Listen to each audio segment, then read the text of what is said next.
Chemical bonding এর উপরে বহু প্রশ্নই আলোচিত হয়েছে, তবুও বুঝতেই তো পারছো এর কোনো শেষ নেই। তো এখন আমরা আরো বেশ কিছু প্রশ্ন আলোচনা করতে চাই, যে ধরনের প্রশ্ন নিট, জেইই মেন প্রভৃতি পরীক্ষায় দেখা যায়। যেমন প্রথম প্রশ্নটির দিকে দেখো, বলছে the relative strength of inter ionic or inter molecular forces in decreasing order. তো এদের মধ্যে সবচেয়ে বেশি হচ্ছে আয়ন আয়ন ইন্টারঅ্যাকশন, তারপর ডাইপোল ডাইপোল ইন্টারঅ্যাকশন,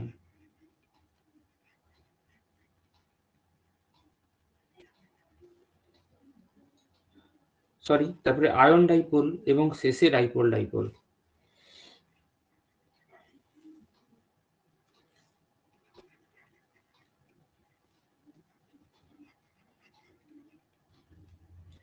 এর কারণ হচ্ছে আয়নগুলো বেয়ার, মানে অনেকটা বেলতলায় ন্যাড়ার মাথায় বেল পড়লে যেমনটা হয়, আর ডাইপোলটা হচ্ছে মানে ন্যাড়া হেলমেট পরে আছে, এরকম দুটো হেলমেট পরা লোকের মধ্যে ঠোকাঠুকি হলে কষ্ট কম হয়, কিছুটা তাই আর কি। যাই হোক, নেক্সট প্রশ্নে আসা যাক। বলছে ক্লোরিনকে তুমি যদি hot and concentrated sodium hydroxide দিয়ে রিয়াক্ট করো, কনসেন্ট্রেটেড সোডিয়াম হাইড্রোক্সাইড হিট করা হচ্ছে, এখান থেকে এক্স আসে, দেখো ক্লোরাইড আয়ন আছে, এটাই বলছে একে যদি AgNO3 দিই তাহলে AgCl এর হোয়াইট প্রেসিপিটেশন পড়বে। আর একটা স্পিসিস আছে, সেটা হচ্ছে NaClO3 সোডিয়াম ক্লোরেট, এটা একটা ডিসপ্রপোর্শনেশন রিঅ্যাকশন। বলছে এই ক্লোরেটে ClO এই বন্ড অর্ডারটা কত? ClO3 minus chlorate,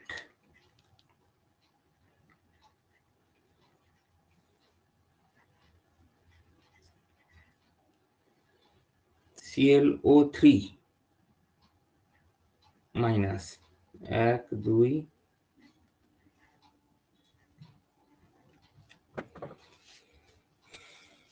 3।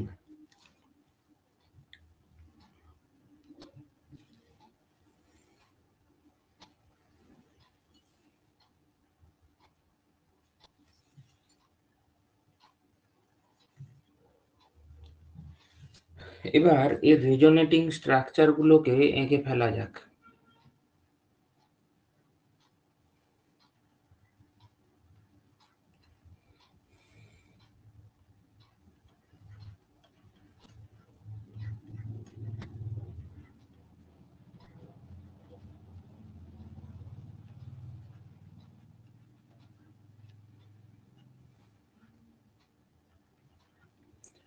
আচ্ছা, এবার ClO বন্ড অর্ডার লক্ষ্য করো, এক একটা বন্ড একবার ডবল বন্ড, একবার সিঙ্গেল বন্ড, আবার একবার ডবল বন্ড। এই কেসটা কিন্তু প্রত্যেকটা বন্ডের জন্যই আছে। এভারেজ করো, 3 দিয়ে ভাগ করে দাও, তাহলে জিনিসটা কত দাঁড়াবে? 5-এর 3।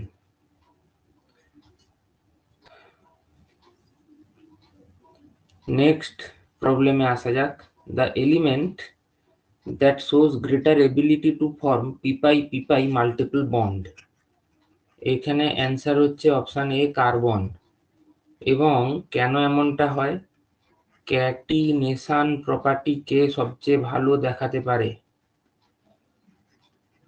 সেটা হচ্ছে কার্বন। আচ্ছা, জার্মেনিয়াম, টিন এদের লার্জ সাইজের জন্য ওই পাই বন্ড টিকবে না, ওটা খুবই দুর্বল, ভেঙে যাবে। এমনকি সিলিকনের জন্যও তাই। সিলিকন ডাইঅক্সাইডের স্ট্রাকচারটা মনে আছে তো? সিলিকন ডাইঅক্সাইডের স্ট্রাকচারটা কিন্তু কার্বন ডাইঅক্সাইডের মতো নয়। কেন? এর পাই বন্ডটা মোটেই শক্তপোক্ত নয়, তাই এটা ভেঙে গিয়ে একটা 3 ডাইমেনশনাল ল্যাডার বা মই ল্যাডার লাইক স্ট্রাকচার তৈরি হয়। আমি তার একটা ইউনিট ড্র করে দিচ্ছি এখানে।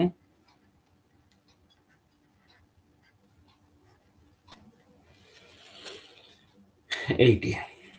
নেক্সট কোশ্চেনে চলে এসো। দেখো এই চ্যাপ্টারগুলোর থেকে যে প্রশ্নগুলো আসে সেখানে তুমি সময় বাঁচাতে পারবে। তারপরে তুমি ফিজিক্যাল কেমিস্ট্রির অঙ্কগুলো তাদের ক্যালকুলেশন করার জন্য সেটাকে ইউজ করবে। আচ্ছা, correct order of hydration enthalpy of alkali metal ions. আচ্ছা, মানে হচ্ছে গ্রুপ 1 এলিমেন্টস তাদের আয়ন আর কি। লিথিয়াম, সোডিয়াম, পটাশিয়াম, রুবিডিয়াম এবং সিজিয়াম। আচ্ছা, আমি যত নিচ থেকে উপরের দিকে উঠব ততই আয়নিক রেডিয়াস ডিক্রিজ করবে, তার মানে চার্জ ডেন্সিটিটা বেড়ে যাবে। তাহলে আরো বেশি বেশি করে ওয়াটার মলিকিউল এসে চারিদিকে জুটবে। তার মানে নিচ থেকে উপরের দিকে গেলে হাইড্রেশন এনথালপি ইনক্রিজ করবে। এবং খুবই মজার ব্যাপার হচ্ছে যে লিথিয়াম যখন অ্যাকোয়াস হয়ে যাবে, তার যেটা সাইজ, তার চেয়ে সোডিয়ামের সাইজটা যখন অ্যাকোয়াস মিডিয়ামে ছোট, তার চেয়ে পটাশিয়ামের ক্ষেত্রে অ্যাকোয়াস মিডিয়ামে এটা আরো ছোট।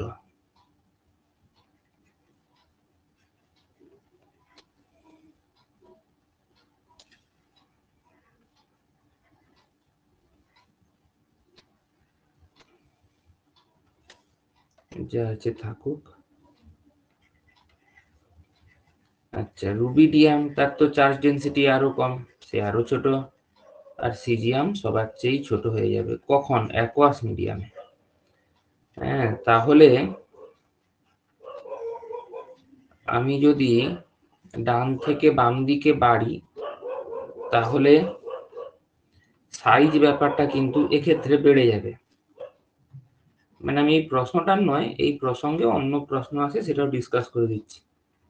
আর যদি সাইজ ইনক্রিজ করে তাহলে আয়নিক মোবিলিটি, মানে আয়নের যে ভেলোসিটি,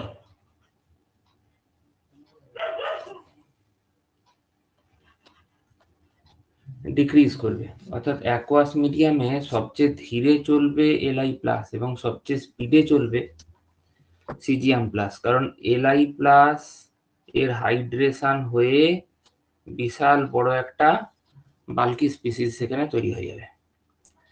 কোশ্চেন নাম্বার 5 এ চলে এসো। বলছে নিচের কোনটা স্টেবল নয়? উত্তর হচ্ছে প্রথমটাই। কেন? চলো এর কারণ অনুসন্ধান করা যাক। এখানে Cl6 আছে, তাহলে এটা অক্টাহেড্রাল, তার মানে 6 দিকে 6টা ক্লোরিন আছে। কিন্তু ক্লোরিনের সাইজটা লার্জ। এই লার্জ সাইজের ফলে এখানে এতগুলো ক্লোরিন ঠাসাঠাসি করে থাকতে পারবে না। এই ঘটনাকে বলা হয় স্টেরিক ক্রাউডিং বা স্টেরিক হিন্ড্রেন্স। সেই কারণে এটা স্টেবল নয়। কিন্তু এ স্টেবল, ইয়েস। তার কারণ হচ্ছে ক্লোরিনের ভেরি স্মল সাইজ। আচ্ছা, GeCl6 হবে। তার কারণ হচ্ছে জার্মেনিয়ামের সাইজটা বড়। SnOH হোল 6 হবে, কারণ জার্মেনিয়াম আর টিন এদের লার্জ সাইজ আছে। তাহলে এর চারিদিকে যদি এরকম 6টা ক্লোরাইড বা OH থাকে, এরা তাদেরকে হাউস করতে পারবে, কিন্তু সিলিকন সেটা পাচ্ছে না।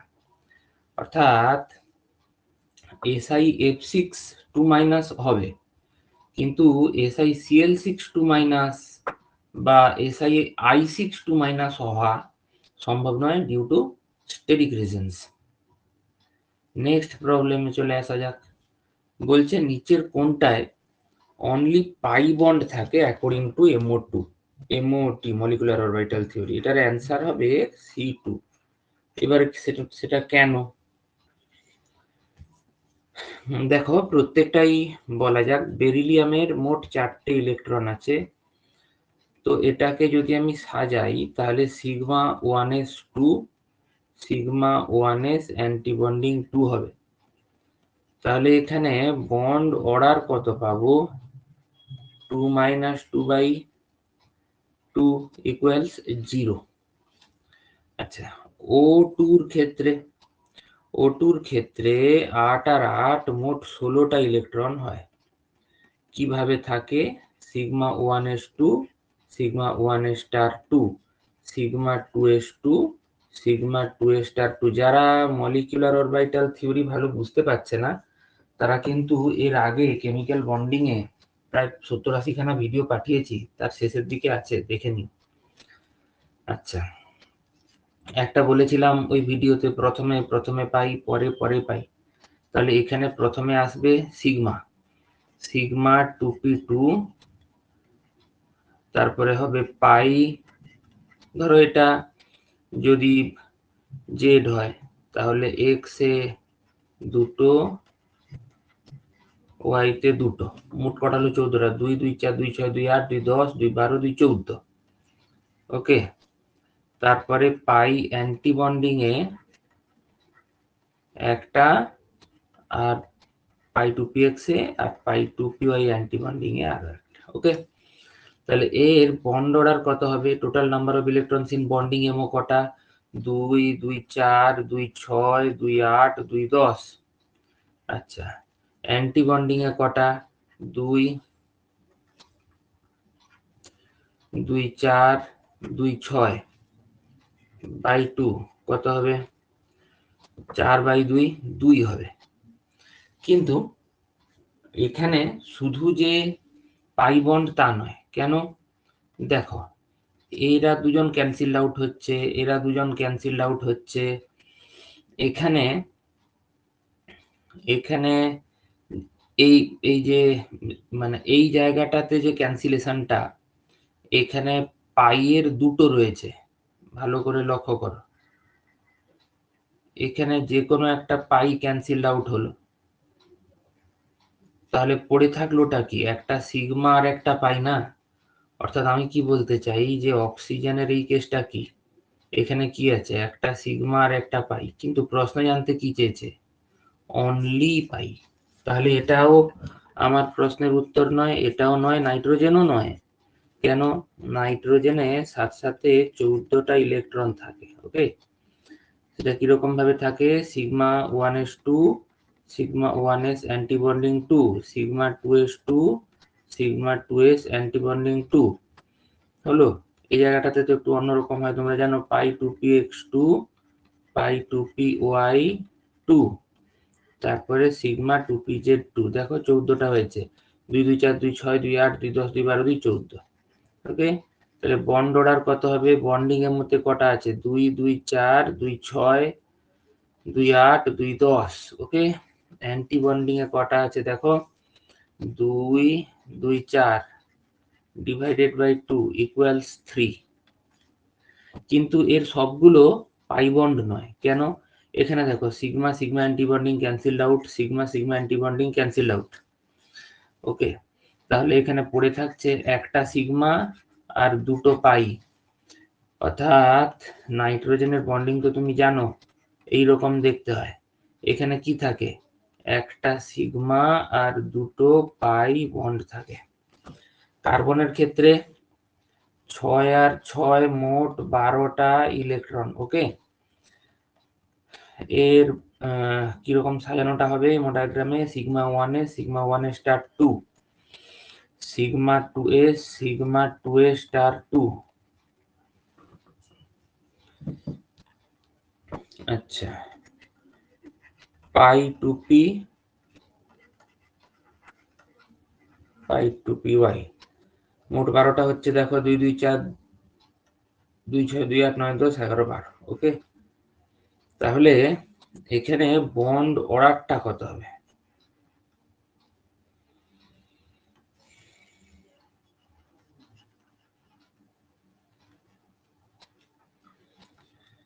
আচ্ছা, বন্ড অর্ডার হবে, বন্ডিং এর মধ্যে কটা? 2 2 4 2 6 2 8। আচ্ছা, অ্যান্টি বন্ডিং এ কটা? 2 2 4 বাই 2 ইকুয়ালস 2। তবে এখানে দেখনে वाली बात হচ্ছে এটা আর এটা ক্যান্সেল আউট হয়ে গেল, সিগমা, এই সিগমা গুলো ক্যান্সেল আউট হয়ে গেল, পাই গুলো রয়ে গেল। অর্থাৎ এখানে কিন্তু অনলি 2 পাই বন্ডস রয়ে গেল, সেই কারণে এটাই হচ্ছে উত্তর। আসা যাক কোশ্চেন নাম্বার 7 এ। এখানে অনেকগুলো মলিকিউল দিয়ে বলছে কোনগুলো পোলার। BF3 এর হাইব্রিডাইজেশন তো আমরা জানি sp2, 3 + 3/2 মানে 3 sp2 হবে। তার মানে হচ্ছে ট্রাইগোনাল প্লেনার।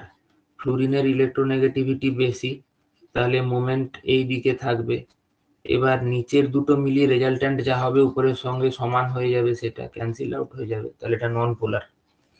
SF6 এখানে হাইব্রিডাইজেশনটা টুক করে বার করে নাও, sp3d2 অক্টাহেড্রাল। এটাও সিমেট্রিক্যাল, উপরেরটাও সিমেট্রিক্যাল ছিল, লক্ষ্য করো, নিচেরটাও সিমেট্রিক্যালই হবে।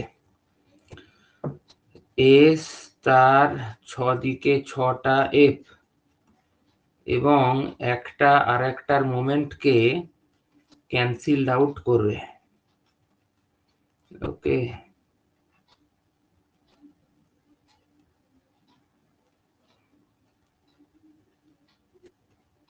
হ্যালো, এর ফলে ডাইপোল মোমেন্ট 0, নন পোলার, এবং এখানেও কিন্তু সিমেট্রি প্রেজেন্ট আছে। আচ্ছা, BeCl2 এটা এটা তো গ্যাসিয়াস হয়, সলিড হয়, সলিডে আবার এটা পলিমারিক থাকে। তা যাই হোক, তুমি যদি এখানে sp হাইব্রিডাইজেশনটাকেই ধরো, তাহলে কিন্তু এটা লিনিয়ার হবে এবং ডাইপোল মোমেন্ট ক্যান্সেল আউট হবে। এই হচ্ছে sp হাইব্রিডাইজেশন, ডাইপোল মোমেন্ট 0, এবং এখানেও কিন্তু লক্ষণীয় বিষয় সিমেট্রি আছে। তাহলে এটা নিশ্চয়ই মাথায় ঢুকেছে যে সিমেট্রি থাকলে ডাইপোল মোমেন্ট 0 হয়। কার্বন ডাই অক্সাইড, এখানে কার্বনের sp হাইব্রিডাইজেশন, ডবল বন্ডের জন্য 0, তার মানে কি লিনিয়ার। অক্সিজেনের ইলেকট্রোনেগেটিভিটি বেশি এবং এটাও সিমেট্রিক্যাল। ওকে, সিমেট্রিক্যাল মানে প্রতি সম। আচ্ছা, তাহলে আগের পাতায় যত ছিল এই 1 2 3 4, 1 থেকে 4 পর্যন্ত সবাই কিন্তু নন পোলার, এরা কেউই পোলার নয়, এদের ডাইপোল মোমেন্ট 0। আরো আরো 4খানা রয়েছে, এদের মধ্যে দেখা যাক।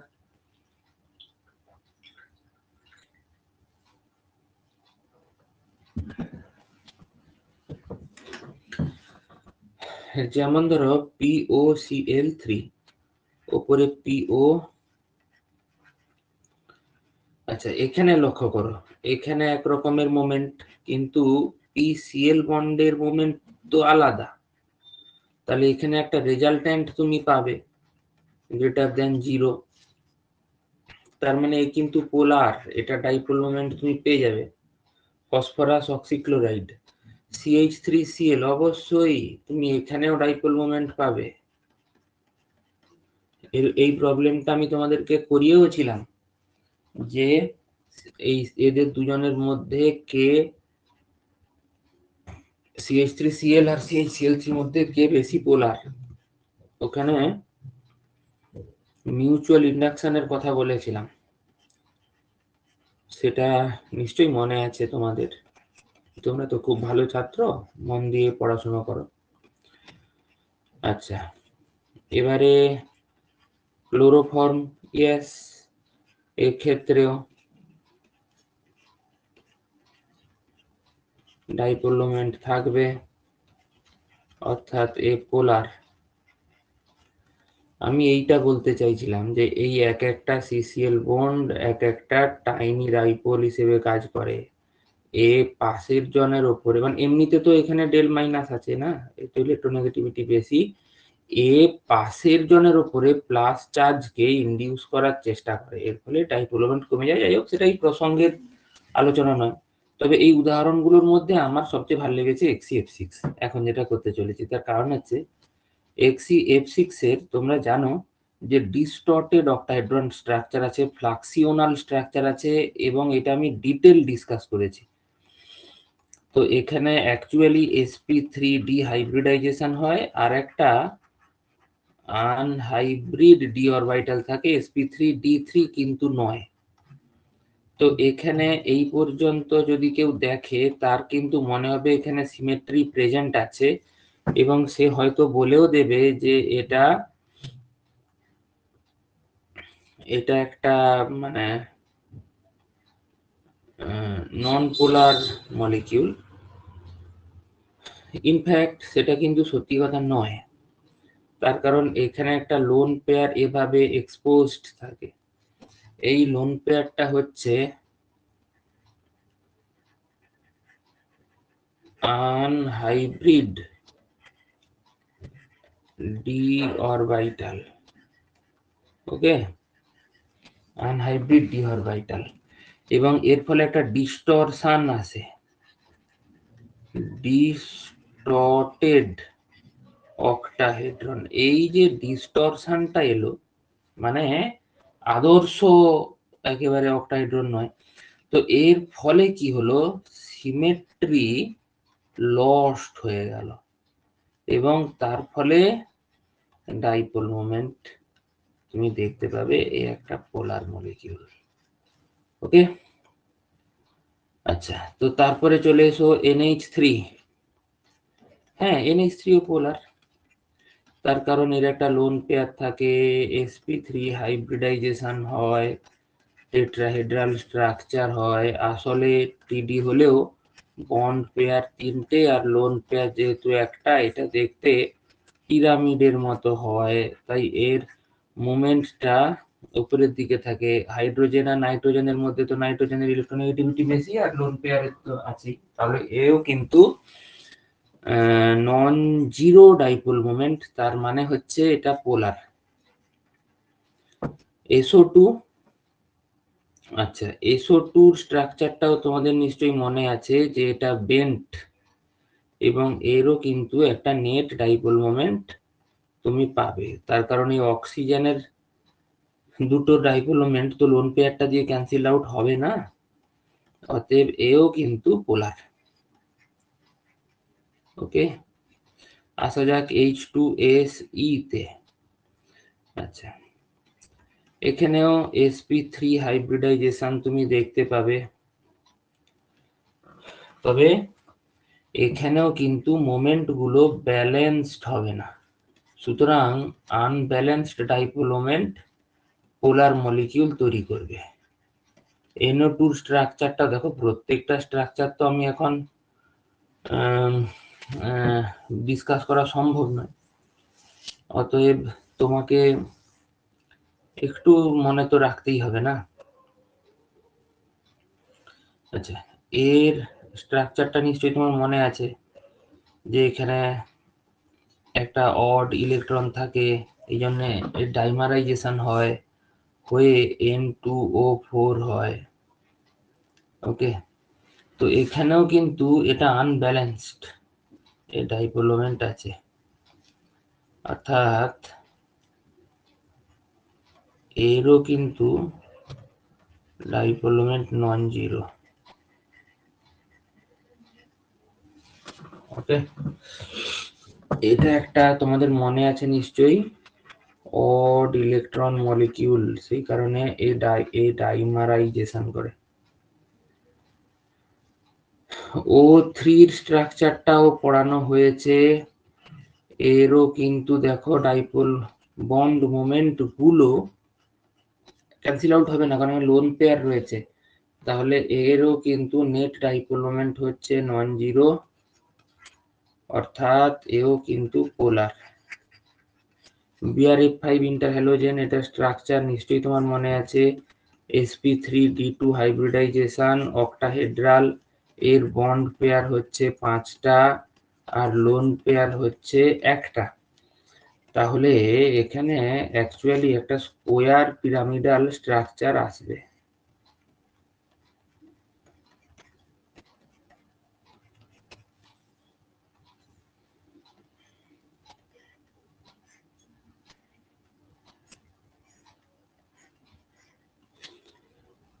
আচ্ছা, এখানে এই মোমেন্টটা ক্যান্সেল আউট, আবার এখানে এই মোমেন্টটা এবং এই মোমেন্টটা ক্যান্সেল আউট, বাট উপরের মোমেন্টটা আর নিচে লোন পেয়ারের মোমেন্টটা ক্যান্সেল আউট নয়। তো এটারও কিন্তু একটা নেট ডাইপোল মোমেন্ট থাকবে, এটা পোলার। তবে ভাই যেগুলো ডিসকাস করলাম তার মধ্যে আমার খুব ভালো লেগেছে হচ্ছে ওই তোমার ওই XCF6 যেটা। পরে প্রশ্নটি দেখো, বলছে নিচের কোথায় find out the molecules containing covalent bond between two atoms of the same kind. B2H6 হবে, কারণ B2H6 এর, এইটা কিন্তু আইআইটির প্রশ্ন, একবারে সম্ভবত আইআইটিতেই এসেছিল। B2H6 এর স্ট্রাকচার তোমরা জানো, দুটো বোরন থাকে, এখানে H থাকে, এরা হচ্ছে টার্মিনাল, আর এই মাঝখানটাতে থাকে হচ্ছে ব্রিজিং হাইড্রোজেন। ও এটা হবে বললাম না, এটা হবে না, তার কারণ হচ্ছে যে এখানে তো দুটো বোরনের মধ্যে তো বন্ডিং নেই না, এটা হবে না। আচ্ছা, তার নিচে স্ট্রাকচারটাও কিন্তু আমি তোমাদেরকে শিখিয়েছি, মনে আছে কি? বিএন এইভাবে থাকে, বি নয়, এখানে হবে বি,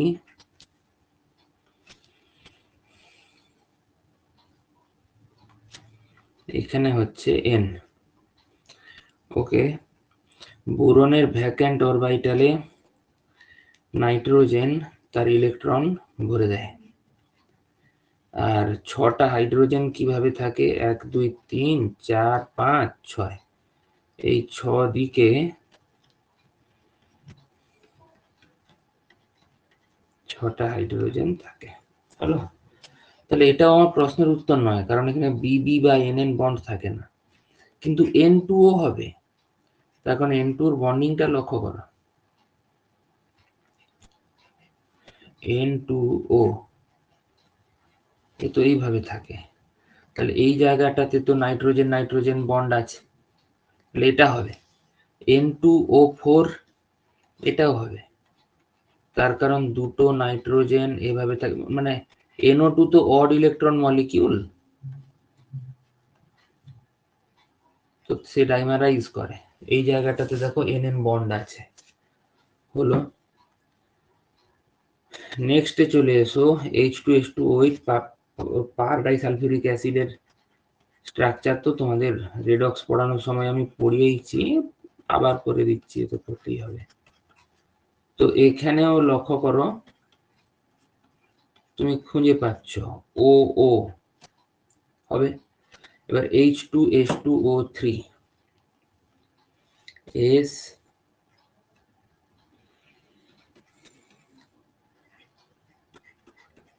OH, এখানে একটা S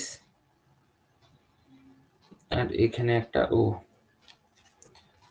তাহলে এখানে কিন্তু এস এস বন্ড আছে, তাহলে এটাও হবে এটাও হবে। প্রশ্নটা কি বলছে? প্রশ্নটা বলছে covalent bond between two atoms of same kind, মানে নাইট্রোজেন হলে নাইট্রোজেন নাইট্রোজেন, সালফার হলে সালফার সালফার, অক্সিজেন হলে অক্সিজেন অক্সিজেন। আচ্ছা, পরের প্রশ্নটিতে চলে এসো, বলছে একটা টিন ক্লোরাইড আছে কিউ, যেটা নিচের রিয়াকশন গুলো করছে, যেটা ব্যালেন্সড নয়, যে ক্লোরাইডের সাথে রিয়াকশন করছে ইত্যাদি। বলছে এবার নানা রকম, একবার ক্লোরাইডের সাথে রিয়াকশন হয়ে এক্স তৈরি হলো, আবার ট্রাইমিথাইল অ্যামিনের সাথে রিয়াকশন হয়ে ওয়াই তৈরি হলো, কিউপ্রাস ক্লোরাইডের সাথে রিয়াকশন হয়ে ZCuCl হলো। বলছে যে এক্স একটা mono ionic having pyramidal geometry, both Y and Z are neutral compounds, choose the correct options. দেখো অপশন বুঝতে গেলে আমাকে এখানে হচ্ছেটা কি সেটা দেখতে হবে, ঠিক আছে? তো এখানে তুমি একটা ক্লু দেখো, এই যে কিউ এ CuCl2 সাথে রিয়াকশন করছে, এটা +2 স্টেটে আছে, সেখান থেকে +1 আসছে, তার মানে Cuটা এখানে রিডিউসড হচ্ছে, তাহলে কিউ নিশ্চয়ই একটা অক্সিডাইজিং এজেন্ট। এই জায়গাটা থেকে তোমাকে কিন্তু ব্যাপারটাকে ধরতে হবে, অর্থাৎ আমি একদম লাস্ট থেকে ধরতে চাইছি, কিউ প্লাস CuCl2, কথাটা বুঝো, এখান থেকে আসছে জেড প্লাস CuCl, তার মানে এখানে +2 এখানে +1, তো হলোটা কি, এখানে রিডাকশন হলো, তাহলে কারণ অক্সিডেশন স্টেট কমে গেছে, তাহলে এই যে tin chloride, this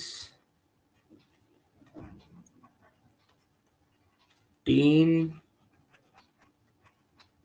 chloride is an oxidizing agent। এবার দেখো টিন ক্লোরাইড দু রকম, একটা হচ্ছে SnCl2 আর একটা হচ্ছে SnCl4। তো SnCl4 তো +4 থেকে +2 তে হবে, হ্যাঁ, তার মানে নিজে রিডিউসড হবে, ঠিক আছে? আর SnCl2 এ অন্যকে রিডাকশন করছে, সরি, তার মানে এটা একটা অক্সিডাইজিং এজেন্ট নয়, এটা খুব বড় মিস্টেক হয়ে গেল, এটা একটা রিডিউসিং এজেন্ট,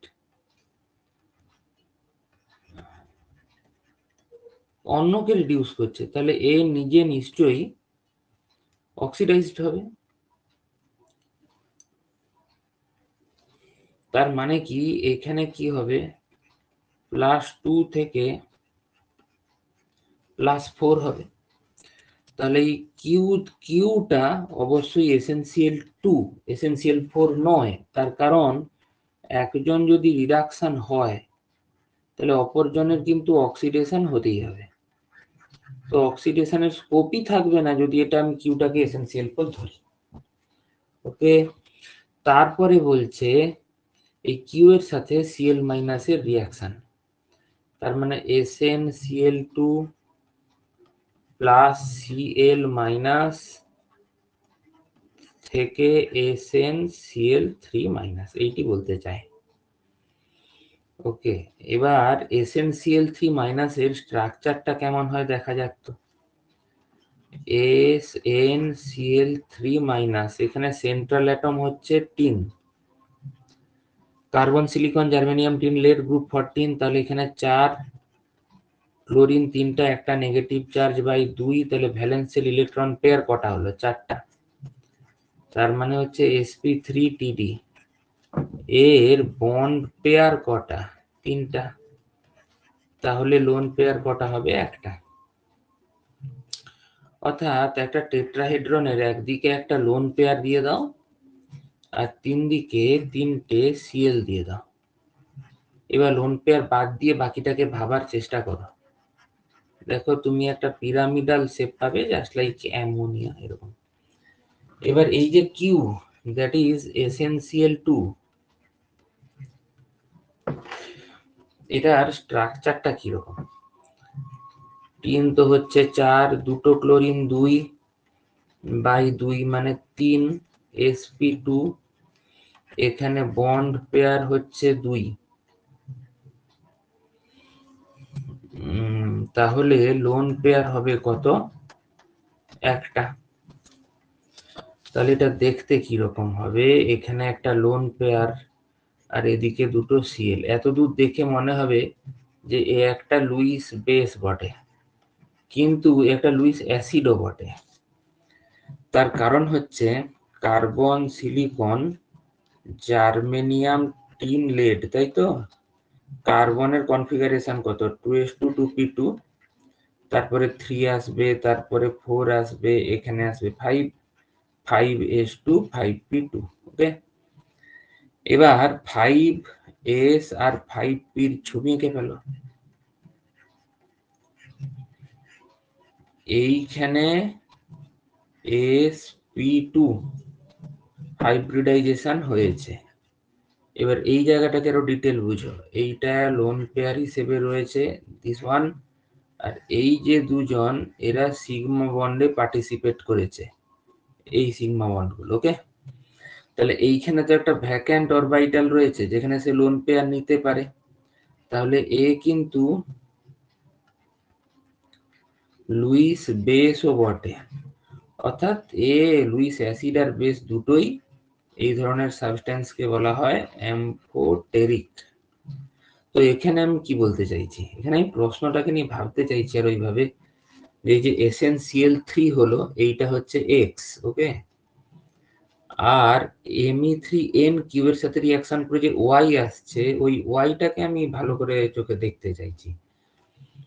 অর্থাৎ এখানে আমি বলতে চাইছি যে SnCl2 এখানে কিন্তু ভ্যাকেন্ট অরবিটাল আছে, আর Me3n এখানে কিন্তু একটা লোন পেয়ার কন্টেনিং অরবিটাল আছে।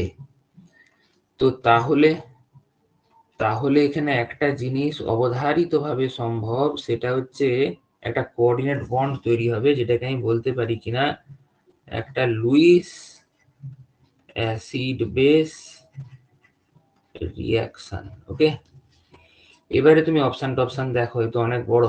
বলছে the central atom in x is sp3 hybridised. X কোনটা, মানে SnCl3 যেটা টিন, তা দেখি আমাদের কি হয়েছে।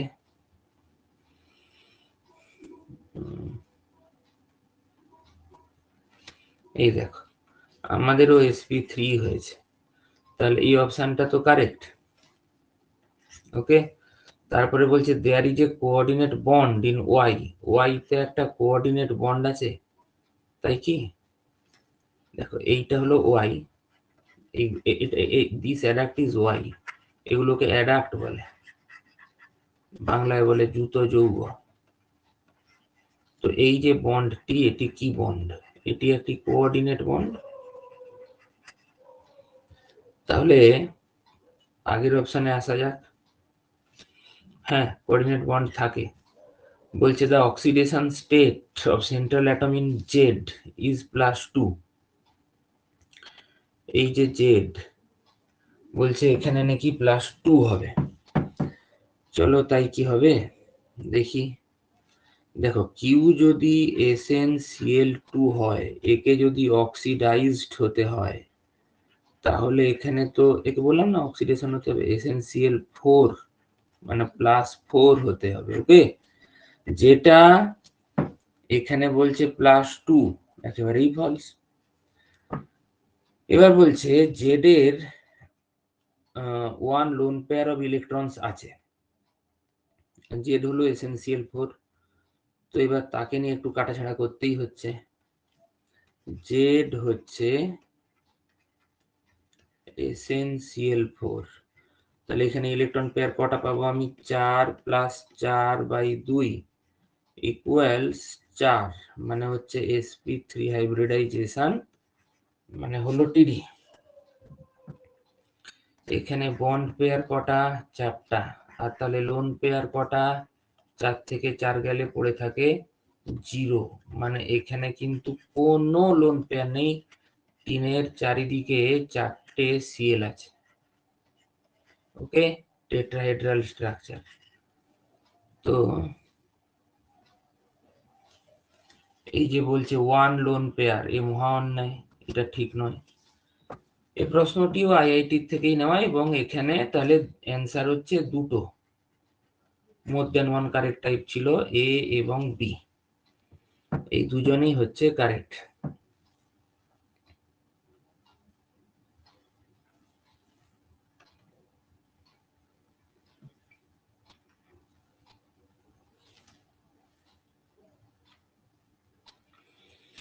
আসা যাক পরবর্তী প্রশ্নে, বলছে find out the paramagnetic species among lithium oxide, sodium peroxide, potassium super oxide, potassium oxide, calcium oxide, magnesium oxide. অর্থাৎ এখানে এক তো আছে অক্সাইড O2-, এখানে ইলেকট্রন কটা আছে? 8 আর 2 মোট 10টা। এটাকে সাজিয়ে ফেলো তো দেখি। 1s2 2s2 2p6, সবই তো জোড়ায় জোড়ায়, তো ডায়াম্যাগনেটিক হয়ে গেল। তার মানে অক্সাইড গুলো তো কোনোটাই তো চললো না। এবার পারঅক্সাইডে এসো তো, সোডিয়াম পারঅক্সাইড O2-2-,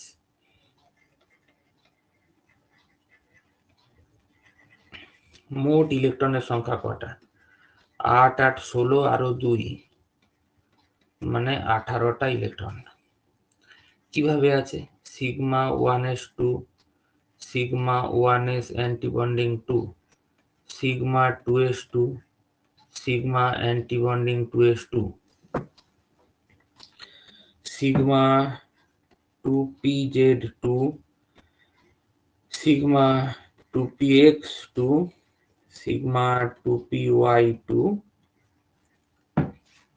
মোট 18টা হতে হবে। 2 2 4 2 6 2 8 9 10 11 12 13 14। আচ্ছা, এখানে তো একটা ছোট্ট ভুল হয়ে গেল আবার, এখানে পাই লিখতে হতো।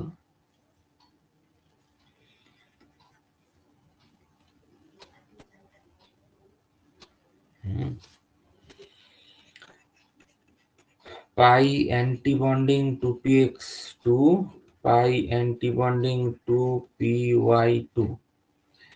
দেখো তো 18টা হলো 2 2 4 2 6 2 8 2 10 11 12 13 14 15 16 17 18, সবই জোড়ায় জোড়ায়। তাহলে এও ডায়াম্যাগনেটিক, তাহলে এও আমার প্রশ্নের উত্তর নয়। তাহলে এটাও নয়, পড়ে থাকলো একটা, নিশ্চয়ই এটাই হবে, পটাশিয়াম সুপার অক্সাইড। একে বলে সুপার অক্সাইড। এখানে মোট 17টা ইলেকট্রন আছে। তো এখানে এত দূর পর্যন্ত যা আছে তাই লিখে দিতে হবে। তারপরে কি লিখতে হবে? পাই 2px অ্যান্টিবন্ডিং 2, পাই 2py অ্যান্টিবন্ডিং 1। ওকে, এবার 17টা চলে আসবে। দেখো 2 2 4 2 6 2 8 2 10 11 12 13 14 15 16 17, এই যে শেষের ইলেকট্রনটা, এ তো আনপেয়ার, তাহলে এটা অবশ্যই paramagnetic substance, potassium super oxide, যেটাকে সাবমেরিনে বা মহাকাশচারীরা নিয়ে যায়, কেননা কার্বন ডাই অক্সাইড নিয়ে নেয় আর অক্সিজেন দেয়। আচ্ছা, পরের প্রশ্নটি লক্ষ্য করো। বলছে B2+ এর ক্ষেত্রে ম্যাগনেটিক মোমেন্ট বা চৌম্বক ভ্রামক কত? ইলেকট্রনের সংখ্যা কটা আগে তুমি সেইটা বার করে নাও। মোট 9টা ইলেকট্রন আছে। কিভাবে এটা থাকবে? Sigma 1s2, sigma 1s antibonding 2, sigma 2s2, sigma 2s antibonding 2 হলো। তারপরে পাই 2px1, পাই 2py0, এরা ডিজেনারেট স্টেট। ওকে, তাহলে এখানে নাম্বার অফ আনপেয়ার ইলেকট্রন কটা হলো? Number of unpaired electron in the molecular cation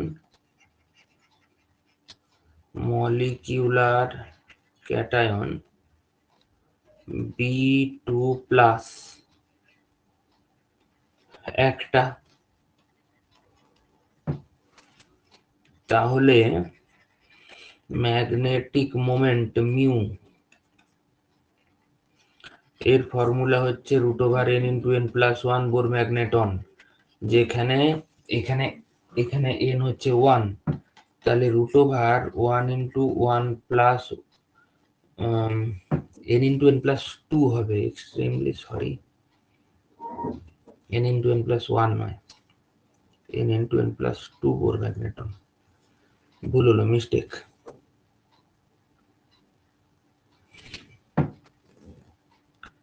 তাহলে 2 1 3 হচ্ছে, তার মানে হচ্ছে √3 বোর ম্যাগনেটন। √3 এর ভ্যালু তো আমরা জানি 1.732 হয়, আর √2 হচ্ছে 1.414 হয়। হলো। কোশ্চেন নাম্বার 12 চলে এসো। বলছে স্ট্রাকচার এন্ড হাইব্রিডাইজেশন অফ। আচ্ছা, প্রথমে করছি পারম্যাঙ্গানেট।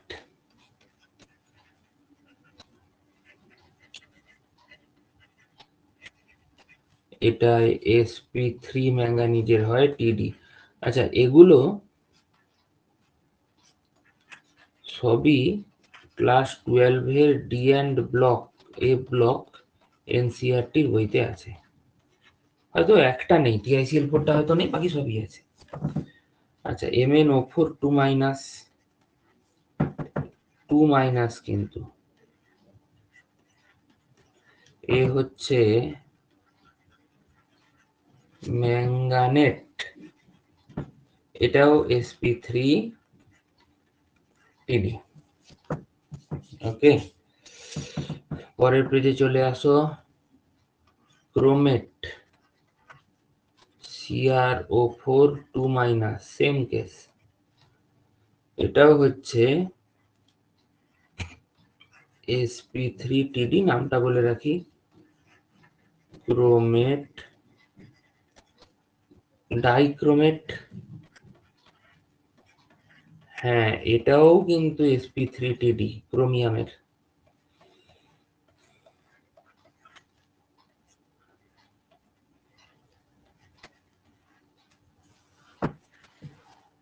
আচ্ছা, এখানে কিভাবে টেট্রাহেড্রনটা হচ্ছে লক্ষ্য করো। এখানে দুটো টেট্রাহেড্রনের একটা কমন মাথা আছে, ওকে, কিন্তু দুটোই টেট্রাহেড্রন, এবং এখানেও ক্রোমিয়াম গুলোর sp3 হাইব্রিডাইজেশন আছে, টিডি। এটাকে বলা হয় কি, ডাইক্রোমেট। হলো। আর তো পড়ে আছে একটা TiCl4, ভাই এটাও sp3 টিডি হাইব্রিডাইজেশন হয়। এগুলোকে নেগলেক্ট করবে না, বিভিন্ন পরীক্ষাতে এসেছে কিন্তু। 13 দাগেরটা দেখো, এটা আইআইটিতে এসেছিল মনে আছে। এটা হচ্ছে, বলছে একটা Ab3 ইন্টার হ্যালোজেন কম্পাউন্ড, বল এটা যে কোনো একটা এক্সাম্পল হিসেবে ধরে নাও ClF3। ইন্টার হ্যালোজেন কম্পাউন্ড মানে কি? মানে হচ্ছে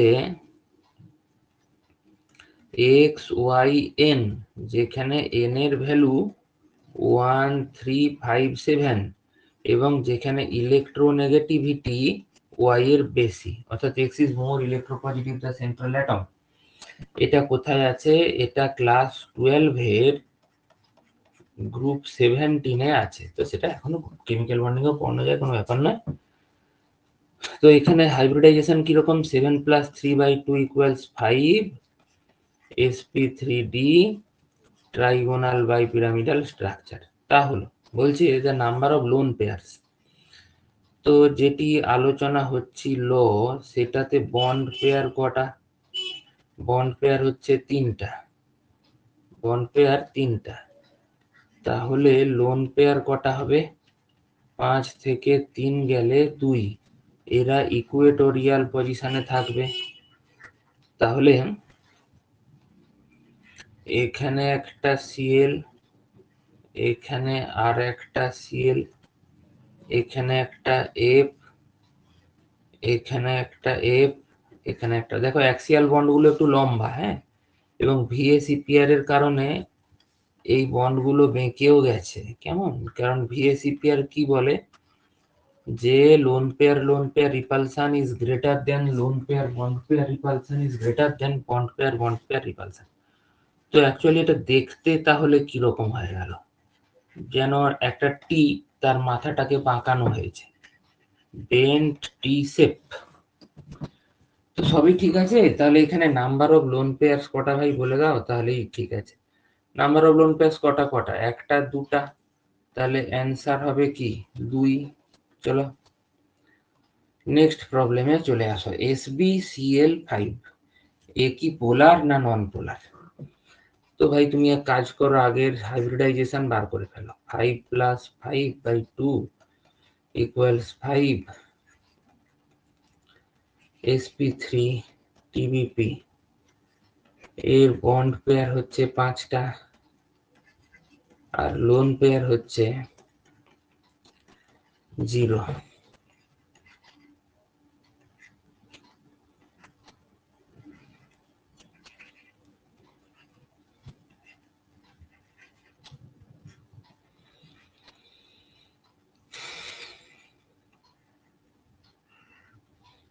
টিবিপি।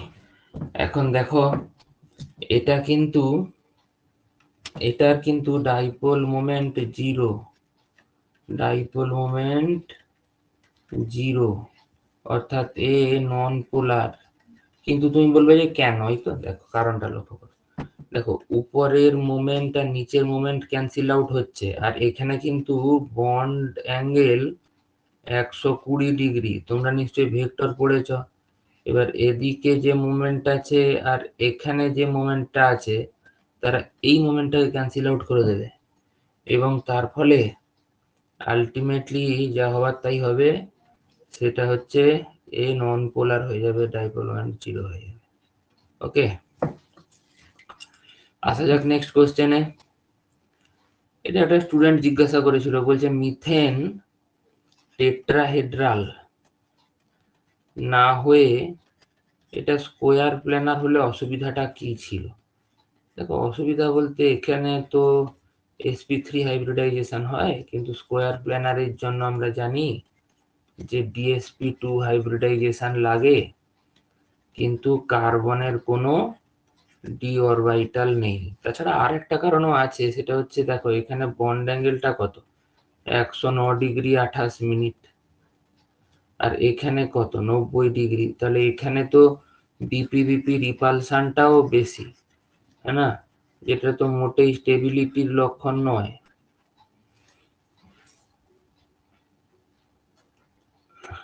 গ্রেটার বিপি রিপালশন, অর্থাৎ টেট্রাহেড্রাল স্ট্রাকচারটা বেশি স্টেবল।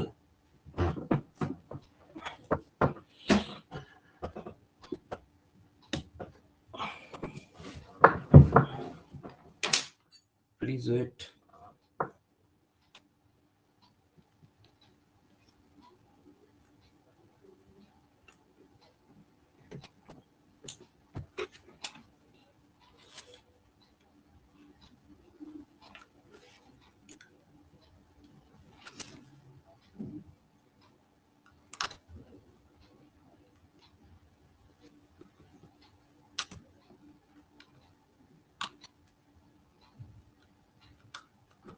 আচ্ছা, তো আসা যাক নেক্সট প্রবলেমে।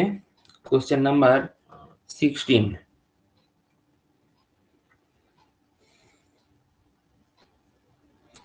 বলছে যদি হুন্ডস রুল ভায়োলেটেড হয়, মানে অমান্য করা হয়, তাহলে নিচের কোন পেয়ারটা ডায়াম্যাগনেটিক হবে? এটা তোমাদের একটা পরীক্ষা নিয়েছিলাম, সেখানেও করিয়েছিলাম। অ্যান্সার হচ্ছে B, option A, sorry answer হচ্ছে অপশন বি।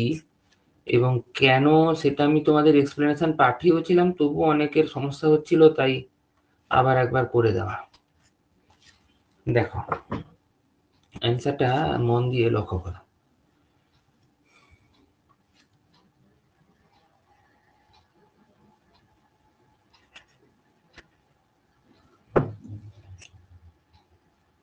তো বোরনের জন্য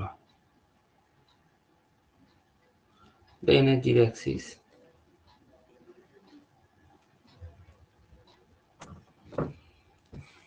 আচ্ছা, মোট কটা ইলেকট্রন? 5 আর 5 10।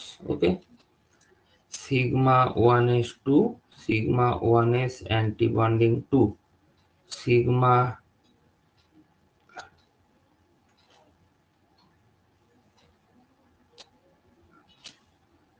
Sigma 2s2 sigma 2s antibonding 2, 8টা হলো, আছে 10টা, পড়ে থাকলো 2টো।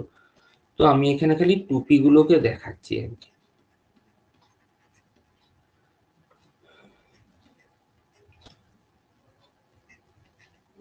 ওকে, তো দেখো এখানে এখানে পিতে আছে কটা ইলেকট্রন, মানে বোরনের কনফিগারেশনটা কি হয়, 5। তো তাহলে 1s2 2s2 2p1, আমার কারবার এই 2p1টাকে নিয়ে, বাকিটা আমি এখানে লিখে দিয়েছি, কেমন?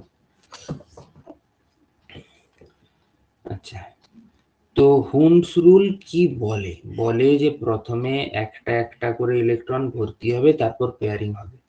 এখানে বলছে যে না, তুমি হুমস রুলকে অমান্য করো। তার মানে প্রথমে যেটা আছে সেখানে আগেই দুটো ইলেকট্রনই ভর্তি হয়ে যাবে, তাহলে এখানে কোনো আনপেয়ার্ড ইলেকট্রন আর রইলো কি? রইলো না। তাহলে এটা কি হলো? ডায়াম্যাগনেটিক হয়ে গেল। এবং একেবারে একই টাইপের ব্যাপার তুমি O2 ক্ষেত্রেও দেখবে। O2 তো মোট 8 আর 8 16টা ইলেকট্রন, সিগমা 1s2, এগুলো হচ্ছে সব এনার্জির Axis. Sigma 1s antibonding 2, sigma 2s2, sigma 2s antibonding 2। তারপরে হচ্ছে সিগমা 2pz ধরো 2। এই জায়গাটা আমি এঁকে দেখাবো।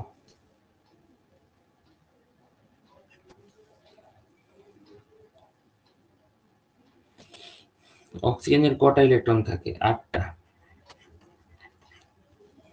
কিভাবে থাকে?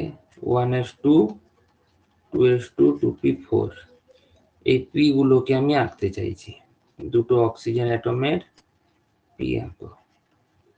1 2 3 4, 1 2 3 4। ওকে,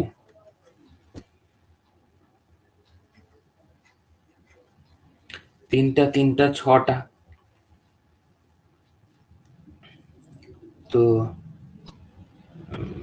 না সরি, 1 2 3 4 4 4 8টা, 1 2 3 4 5 6, এখানে 7 আর 8 মানে হওয়ার কথা। হুন্ড এটাই বলেছেন যে প্রথমে একটা একটা করে ভর্তি হবে, তারপর পেয়ারিং হবে, কিন্তু হুন্ডের রুল যদি মানা না হয় তাহলে তো প্রথমেই দুটো দুটো করে ইলেকট্রন ভর্তি হতে থাকবে, তাহলে সেক্ষেত্রে কিন্তু অক্সিজেনও ডায়াম্যাগনেটিক হয়ে যাবে। ওকে,